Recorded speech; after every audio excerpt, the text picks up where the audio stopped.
আসসালামু আলাইকুম। এই স্লিং শটটা আপনারা অনেকে আমার পেজে বা ইউটিউব চ্যানেলে আপনারা দেখছেন। তো একটু ফেসটা একটু ক্যামেরায় নিয়ে আসেন। আমার এই দাদা বড় ভাই, উনি এইটার প্রবলেম সলিউশনের জন্য বেসিক্যালি আসছে। তো আমি চেষ্টা করতেছি এইটার যে প্রবলেমগুলো খুঁজে বের করা। আসলে বিষয়টা হচ্ছে কি যে দাদা এটা কম মূল্যে তৈরি করছে, ঠিক আছে। এখন ওনার তো মনে করেন যে পরিচিত আছে, অথবা কাঠমিস্ত্রি ফ্রি ছিল, তো সে তার ফ্রি টাইমে অবসর টাইমে এটা তৈরি করে দিছে। এখন বিষয়টা হলো যে আমরা চায়না বা ভিয়েতনামি সিলিং শট অনেকে দামটা শোনার পরে একটু মানে পিছিয়ে যান।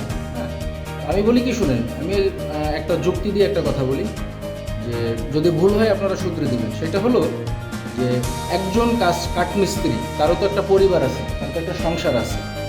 এখন এর একটা স্লিং শট বানাতে কিন্তু কম সময় লাগে না, হ্যাঁ, ভালো সময় লাগে, ওই 4-5 ঘন্টা লাগে। আচ্ছা, একজন কাঠমিস্ত্রি সে তার ব্যক্তিগত সময় ব্যয় করে আপনাকে কিন্তু এই একটা সিলিং শট কিন্তু 100-200 টাকায় কিন্তু সে আসলে কিন্তু বানায় দেওয়ার কথা না, এবং সে দিবেও না।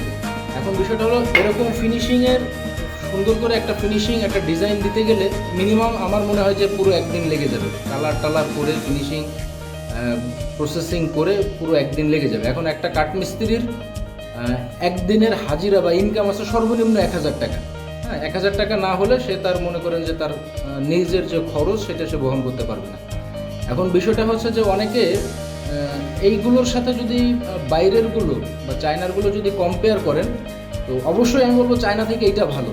হ্যাঁ, কিন্তু যদি দামের বিষয়টা আপনারা কেউ যদি শুনে ভয় পান, তাহলে আমি বলবো যে দামের দিক থেকে এইটা থেকে আপনার চায়নারগুলো ভালো। কারণ একটা মিস্ত্রিকে আপনার 1,000 টাকার নিচে আপনি দিতে পারতেছেন না তার হাতে সম্মানই।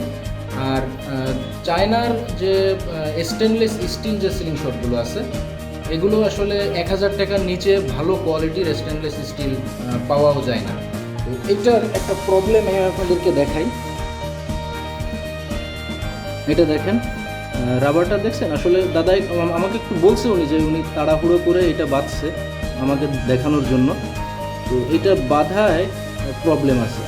হ্যাঁ, এটা আপনি যখন অ্যাম্বার বেল দিয়ে বাঁধবেন, যখন আপনি অ্যাম্বার বেলটা টানার কারণে রাবারটা আগ পাস হওয়ার একটা সম্ভাবনা থাকে। হ্যাঁ, এইটা দেখেন, এটা কিন্তু দেখেন এমিং পয়েন্ট থেকে কিন্তু রাবারটা বাইরে বের হয়ে আসে। হ্যাঁ, তো এই হলো বিষয়। আর একটা বিষয়, এটার আমি যে প্রবলেমটা খুঁজে পাইলাম যে এটার রাবার টান কম বেশি হচ্ছে। হ্যাঁ, রাবার টান কম বেশি হচ্ছে কারণ এখানে যে গ্রুপটা করা হয়েছে, এই গ্রুপটা না করলে তো আর রাবারটা এখানে স্থির রাখা যাবে না।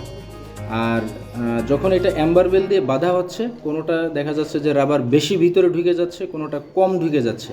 তো আপনারা আমার পিছনের দিকে একটা ভিডিওতে দেখবেন যে রাবার যদি ছোট বড় থাকে সেক্ষেত্রে কিন্তু এমিং অ্যাকুরেসিতে অনেকাংশে প্রবলেম হয়। তারপরও আমি বেশ কয়েকটা শ্যুট করলাম, আপনাদের ক্যামেরায় রেখে আমি আরও কয়েকটা শ্যুট করব।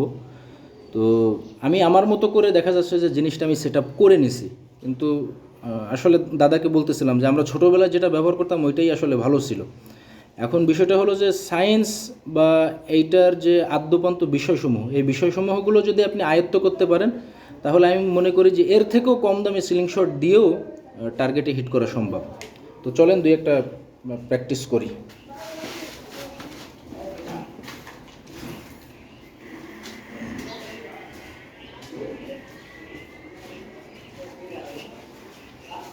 এই স্লিং শটটার মূলত মেজারমেন্ট কত আছে আমি কিন্তু এখনো জানি না। হ্যাঁ, 8.2 আছে দাদা বলতেছে এটা। তো আমি সেই হিসেবেই আমি অ্যাঙ্কার পয়েন্টটা এখানে আমি সেট করছি, এবং বেশ কয়েকটা ট্রায়াল দেওয়ার পরে আমার এমিংটা সেট হয়েছে। তো আসেন, এখানে দেখা যাচ্ছে কিনা জানি না, ইটের পরে ছোট্ট একটা তক্তা রাখা হয়েছে, হাতের কাছে যেটা ছিল এটা দিয়ে শুট করতেছি।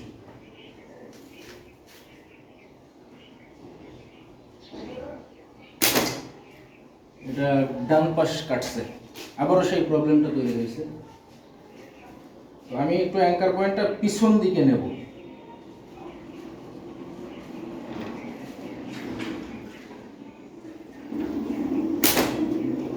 এটাও ডান পাশ কাটছে।